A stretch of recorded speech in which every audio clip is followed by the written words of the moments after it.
More and more people seem to be taking their all-wheel drives off-roading. Hell, I'm even one of them with my XC90 taking that off-road. The third-gen Toyota RAV4 seems like it's becoming an affordable, reliable, and compact alternative to your Volvo or Subaru. But is it capable enough to call it a mini 4Runner?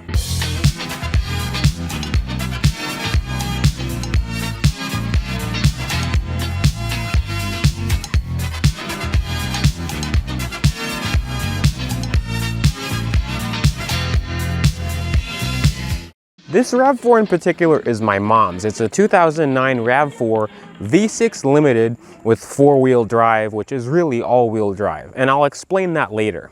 The V6 in these RAV4s completely changes the demeanor of this little crossover. It's the same 3.5-liter V6 that Toyota has used forever and in almost all of their vehicles.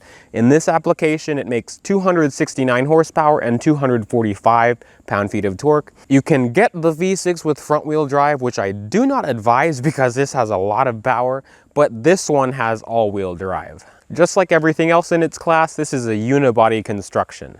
A bone stock all-wheel drive RAV4 has 7.5 inches of ground clearance, which is less than the Subarus. Approach angle is 29 degrees and departure is 25 degrees. These V6 RAV4s have Toyota's 5-speed automatic, and in this application it has a 13:1 crawl ratio. These do not have a low-range gearbox. However, to get the most torque out of the engine if you're going uphill or off-roading is putting it in first gear.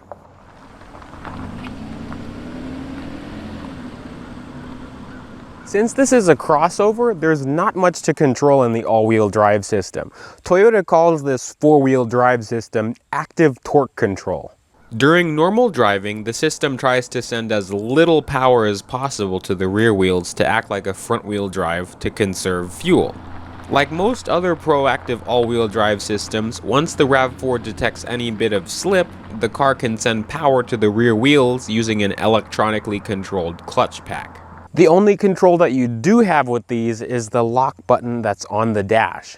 This manually locks the center clutch pack to attempt a 50-50 torque split between the front and rear. This is not a differential lock. It disengages after 25 miles per hour or under hard deceleration. However, after my testing, this all-wheel drive lock button seems to do more than some other vehicles. This is a similar all-wheel drive system to the second generation Toyota Sienna, except the Sienna doesn't have an all-wheel drive lock button. And just like most other all-wheel drive vehicles, at least around this time, you're at the mercy of traction control and the ABS system to pulsate each brake to try to send power to the right wheel. You can also turn traction control off if you want the wheels to keep spinning. Also, unlike Subarus that have the torque locker, there's no aftermarket limited slip rear differentials for these cars. Something that I did find interesting in my research is that the older models, I knew about the first gen, but the generation before this one, the second generation RAV4, could come optional with a rear limited slip differential. Also, the older models of RAV4 are technically actual 4-wheel drives, especially the first gen, because it was a mechanical center differential that you could lock. This one just uses clutch packs. So I'm back at my normal testing grounds. Like I said, it's only 20 minutes from my house. This is the most that I have, but I think for a crossover, we're gonna get some wheels up on this little V-notch over here, and let's see how it is. So all-wheel drive is unlocked here with traction control on. It actually took some time to find a proper line to get both wheels in the air. These RAV4s have impressive suspension travel for what they are.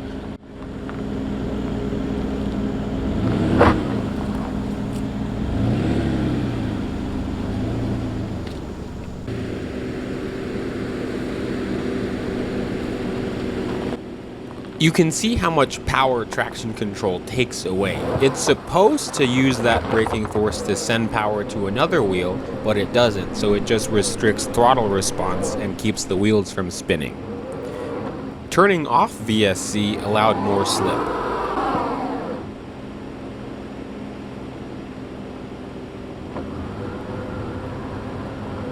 All-wheel drive lock allows more power to go to the rear, which got me out. So I've got two wheels up in the air, especially this rear one. The front passenger side one has less grip than the others. I'm gonna try normal mode, so traction on, everything on. And then after that, I'm gonna try traction control off. And then I'm gonna put the 4-wheel drive lock on and see what that does.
It seems like the lock button actually does something. There's two things about tires that I also wanted to mention. If you want to put bigger tires on these, I definitely recommend getting wheel spacers, because first you could see how inward these tires are. I even want to get spacers for this just to make it look a little bit, wider. It will give it a wider stance.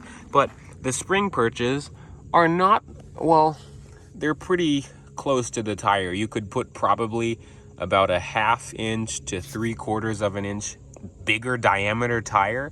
Anything more than that is going to rub into the spring perch.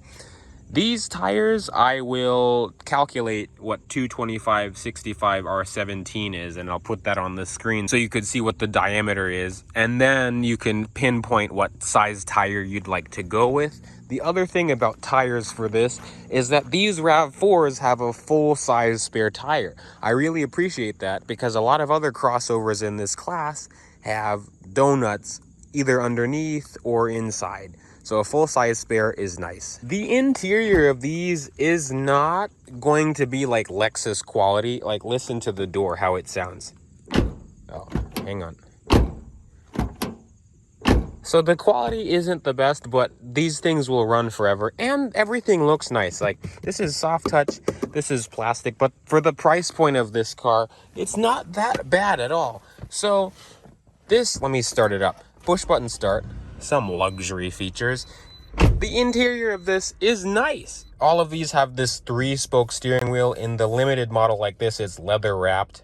It's a nice, small, sporty feeling steering wheel. On the left, you have audio controls. On the right, you have Bluetooth controls, and also this controls the little information screen. Well, what you have as information. The gauges are nice and easy to read. That's what I like. There's not a lot to this car. Some of these could get an factory navigation head unit. We're just going to put a head unit with CarPlay in this. Dual zone climate control, nice to use. It's just like the 4th gen 4Runner, how it's all these buttons. I kind of like knobs more than buttons, but it's not too complicated, which is nice. This is the lock button over here. Hazards, there's plenty of storage. It's just there's so much stuff in the car. 2 cup holders, which are kind of shallow. Traction control off button is over here. It says track off on the dash, and then you have heated seats, but it's only on or off for the driver or passenger. 5-speed automatic. This one, since it doesn't have the head unit over here, this is where the backup camera is. Mirror controls, it has an auxiliary for audio. You have Bluetooth for only the phone, but not audio. Over here, center console. Wow, I'm surprised it's empty with all the other things in the car. I did want to mention something about the seats. They look nice. They're not that comfortable. It's a little bit too hard, at least for me. After driving this for like 40 minutes to get to this park, my back is kind of a little bit sore, but I definitely just recommend sitting in one of these because different people, you know, have different comfort levels. This, of course, you have a sunroof over here, which is larger than a lot of other cars. Let's get into the back. The rear seat of these is actually surprisingly large. Excuse the mess. This is not my car, but it's surprisingly large. You can already see, but step-in height for the front and rear is pretty nice because this isn't that tall. I'm 5'9". My feet fit under the seat, and I have a bunch of legroom. These seats do slide forwards and backwards. Some of these could get a third row, so wow, look at him, dickhead. But you have a power outlet over here, no air vents, but like I said, some of these could get a third row. So I do see if you had someone sitting like this, there's a nice amount of space for someone sitting in the back, but we didn't want one with the third row in this one. These seats also can recline with these little handles over here. Now getting into the trunk, this is where if you want to go camping and overlanding, this is the piece of resistance. So first, it's a swing out tailgate, but there's plenty of space even with the seats all the way slid back. And you can also drop the seats with these levers over here, which is nice. Since this is in mom mode, it has all these carts and everything in here, but there's plenty of room. I think you have enough space to lie down if you're under 6 foot tall. Not too bad. There is storage underneath here, a lot of storage too. Like I said, some of these have the full-size spare on the back. Others that don't have the full-size spare have run flat tires, and that's part of a sport appearance package. But hang on, look at all of them. My God. So these RAV4s are generally known to be pretty reliable. There is a catch. It's only the V6 and only the later models of the 4-cylinder RAV4. The 2.4 liter RAV4 in these is junk. They made that engine from 2006 to 2008 or 9. The 2.5 and 3.5, like in this one, are driven by a timing chain. Another thing about these 3rd gen RAV4s is that sometimes these things can chew up front wheel bearings. I actually think on ours, the passenger side wheel bearing is starting to go out because it's making a little bit of a rumble noise. So that's something to pay attention to on your test drive. I think I can actually call this a mini 4Runner. Of course, it's not going to be as capable as a 4Runner, but it'll do half of the things a 4Runner will do. It'll take you to any camp spot that you want to go to. The all-wheel drive system does well enough that I think it'll do well in snow. I hope this video had some information of the all-wheel drive system on the RAV4. God! Stay tuned for plenty more videos. I'm going to run away from the cicadas. They're not even cicadas. They're just annoying like the cicadas. These are stink bugs. But I'll see you guys in the next video. Bye, peeps.